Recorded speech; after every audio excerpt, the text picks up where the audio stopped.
Apa anggone ora tahanke? Camus Kalimasanda.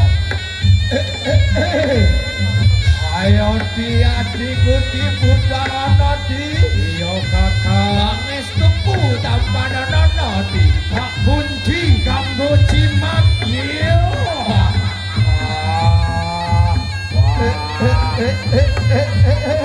Aku kamaran karongan kembar telu. Anggonku budal bisa manunggal dadi siji. Yo ing tlatah Sidomukti kene. Tlatah Leyon.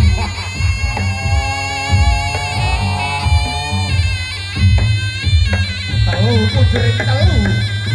Manungsa manungsa bakal mulih ora bakalan bawa sifat telu mau di. Wah, hei.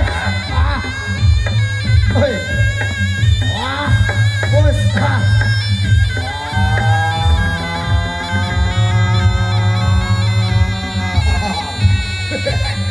Bos. Wah.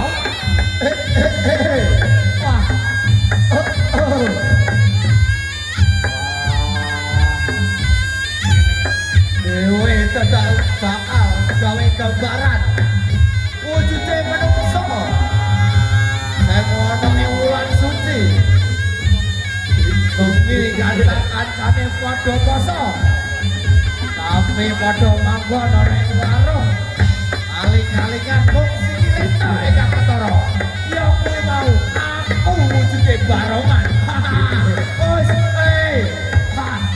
wah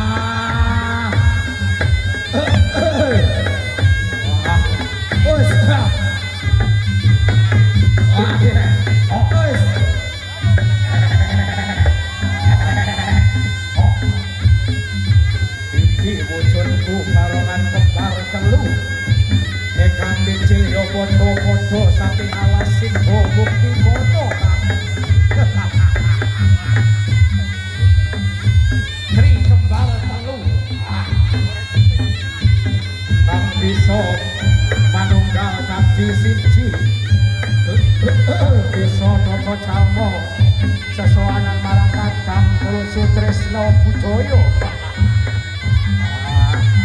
Kuwi anggone nggonku pratapan Jogo ing alas kidul kono.